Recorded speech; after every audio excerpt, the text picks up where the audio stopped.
হাশরের ময়দানে কত কাতার মানুষ হবে গো। নবী বলেন আয়েশা, হাশরের ময়দানে মানুষ 120 কাতার মানুষ হবে। কয় কাতার? আয়েশা রে, হাশরের ময়দানে 120 কাতার মানুষ।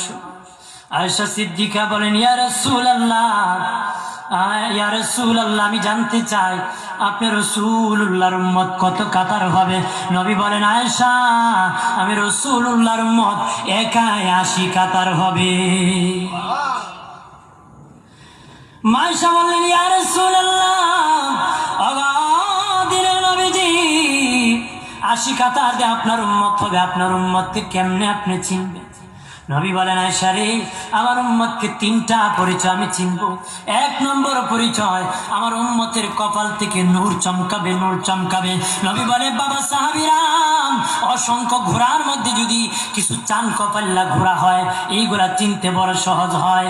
চান কপাল্লা ঘোড়া চিনতে বড় সহজ হয়। হাশরের ময়দানে আমার এক প্রকার উম্মত চান কপাল্লা হবে, কপাল থেকে নূর চমকাবে, নূর চমকাবে।